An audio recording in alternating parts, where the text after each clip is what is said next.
Peace family. Peace family. This is Lions doing another news and commentary. This article is from ABC7. Paul Manafort, former Trump campaign chairman, is found guilty on 8 counts.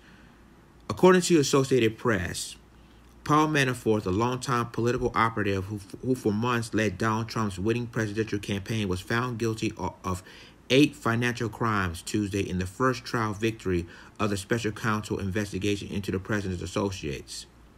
A judge declared a mistrial on 10 other counts the jury could not agree on. The verdict was part of stunning 1-2 punch of bad news for the White House, coming as the president's former lawyer Michael Cohen was pleaded guilty in New York to campaign's finance charges arising from hush money payments made to 2 women who said they had sex with Trump. The jury returned the decision after deliberating 4 days on tax and bank fraud charges against Manafort, who led the Trump elections effort during a crucial stretch of 2016. Manafort, who appears jovial earlier in the days amid signs that the jury was struggling in its deliberations, stared intensely at the panel as the clerk read of the charges. He stared down blankly at the defense table, then looked up expressionless as the judge finished thanking the jury. Manafort was found guilty of 5 counts of filing false tax returns on tens of millions of dollars in the Ukrainian political consulting income. He was also convicted of failing to report a foreign bank account and of 2 bank fraud charges that accused him of lying to bank to obtain millions of dollars in loans after his income dried up. To overcome, though, not the across-the-board guilty verdicts, the prosecutors sought almost certainly guaranteed years of prison for Manafort. It also appears to vindicate the ability of Special Counsel Robert Mueller's team to secure convictions from a jury of average citizens, despite months of partisan attacks, including from Trump on the investigation integrity. The verdict raised immediate questions of whether the president would seek to pardon Manafort, the lone American charged by Mueller to opt for trial instead of cooperate. The president has not revealed his thinking but spoke sympathetically throughout the trial of his one-time aide at one point, suggesting he had been treated worse than gangster Al Capone. Typical. The trial presided over by the colorful and impatient U.S. District Judge T.S. Eliot III captured Trump's attention as he sought to undermine Mueller's investigation through a constant Twitter barrage and increasingly antagonistic statements from his lawyer spokesman, Rudy Giuliani. But the Trump campaign comprised but a fraction of the trial, as jurors instead heard detailed and sometimes dull testimony about Manafort's finances and what prosecutors said was a year-long tax evasion and fraud scheme. Manafort decided not to put on any witnesses or testify himself. His attorney said he made the decision because he didn't believe the government had met its burden of proof. Manafort's defense team attempted to make the case about the credibility of longtime Manafort protege Rick Gates, who served as the government's star witness.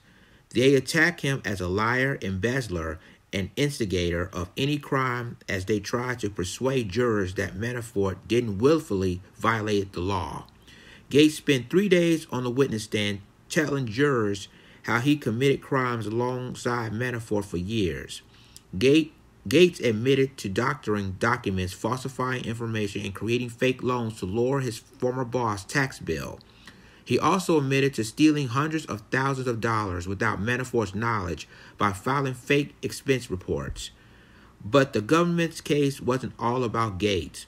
Prosecutors spent 2 weeks presenting a malicious, documented-based case before the jury as they sought to prove Manafort used offshore bank accounts to conceal millions of dollars in proceeds from his Ukrainian political consulting from the IRS and later turned to defrauding banks.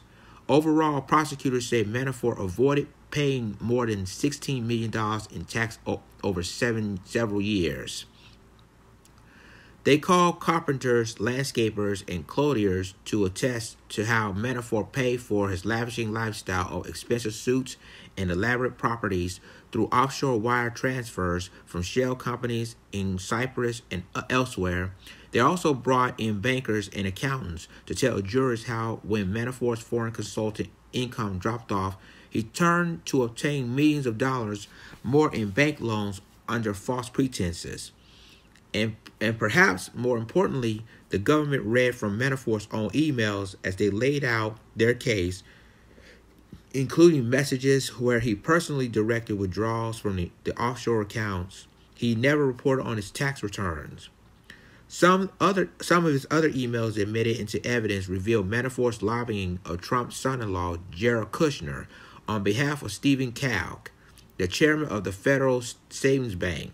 Prosecutors said Kalk approved $16 million in loans for Manafort despite several red flags because Kalk wanted a job in the Trump administration.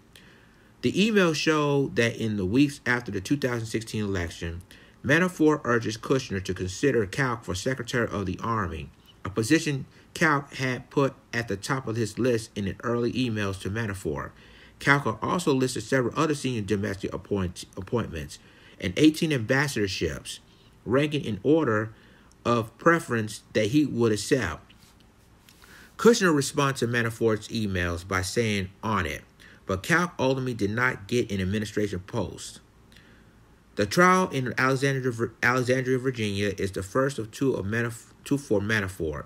He faces a trial later this year in the District of Columbia on charges of conspiracy against the United States, conspiracy to launder money, making false statements, and acting as an unregistered foreign agent for the Ukrainian interests. He is also accused of witness tampering in that case. So I'm going to go ahead and I'm going to play this video of the situation with Paul Manafort, and I'm going to finish the rest of my commentary.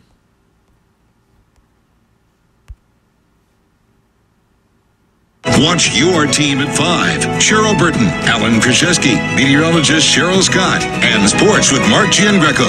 ABC 7 Eyewitness News at 5. We begin tonight with two breaking stories, both connected to President Trump's election campaign. Former campaign chairman Paul Manafort found guilty on 8 counts of financial crimes. This is the first trial victory of the special counsel investigation into the president's associates. A judge declared a mistrial on 10 other counts the jury could not agree upon. President Trump talked about that verdict a short time ago. It's a very sad thing that happened. This has nothing to do with Russian collusion. This started as Russian collusion. This has absolutely nothing to do. This is a witch hunt and it's a disgrace. So there you have it, ladies and gentlemen. Paul Manafort, a former Trump. Hold on one second. Get this thing off. Okay. As you know, Paul Manafort, who was a former Trump political operative, because it's been reported yesterday, has been found guilty to 8 financial crimes. However, the judge declared a mistrial on 10 other counts. You heard what the president says. Call this a witch hunt. Calling this, this had nothing to do with Russia collusion, but. According to this, he has ties to the Ukrainian situation, which is interesting because Manafort, but check this out, Manafort was found guilty of 5 counts of filing false tax returns of tens of millions of dollars in Ukrainian political consultant income. Now, he said there's no Russian collusion, but why did Manafort, why did, the attorney, or the special counsel Robert Mueller, find this out that Manafort, his boy, was involved with the Ukrainian political consulting income? And it gets worse, that basically he's going to be in prison for a long time. And I'm talking about Manafort's here. He's going to be in serious trouble, ladies and gentlemen, for a long, long time. He's going to probably be in prison. And this is, but again, the biggest question is: will the president seeking pardon for Manafort? One of the ones is trust his campaign chairmen. Obviously, what we're seeing, ladies and gentlemen, is the thing is that he's been dealing with it's got to be bank fraud in this. He said it wasn't Russian collusion, but it proves that it was part in the Ukrainian thing. They're trying to, and again, like the protege, Rich Gates, who served as the government star witness, claiming that he's a liar, embezzler, and instigator. But it doesn't help Manafort. And obviously, but he is a star witness, so it really wasn't good for Manafort at all. My thing is that he's gonna serve some time. I'm talking about Manafort for years. He's gonna serve some time in prison, and the thing is that the biggest thing, will Donald Trump pardon him? And knowing Donald Trump, he pardoned all these crazy people. I wasn't surprised that he will pardon this guy. He's a trusted this guy. But the thing is that, this is tax evasion as well. I mean, he's going to spend some time in prison. And the thing is that, of course, Trump trusted this guy so much. This is what blows my mind, right? On this article right here. They found Manafort's emails. And there's evidence that Manafort's lobbying of Trump's son-in-law, Jared Kushner. You heard this on behalf of Stephen Kalk. Now, Stephen Kalk wants to be a part of the Trump administration. He's a chairman of the Federal Savings and Bank. And he basically he said, I give you $16 million. But in return, I want to be a part of the Trump administration. Well, of course, that's what they're trying to do. They try to make, him to be one of Trump's, administrator, be the secretary of the U.S. Army, as you know, and on other considerations of the administration. Unfortunately, he didn't get it. So the thing of it is the reality is that, this is heavy here. This is a big fish so far to capture, because this is Trump's former campaign chairman. So the thing of it is, the question is, since Paul Manafort's been caught, one of Trump's former campaign chairman, one of his trusted guys, will he snitch on Trump? Will he turn against him? That's the big question, and we will wait and see. We're going to see how this story plays out, but it looks to me that as far as I know, that Paul Manafort will be in prison for a long, long time. Well, leave a comment. Tell me what you think about this article. Share this video. Subscribe my YouTube channel. Subscribe my reaction channel. And subscribe my Black Junction channel for all the news and commentary. With that being said, this is Lions and signing off. Deuces.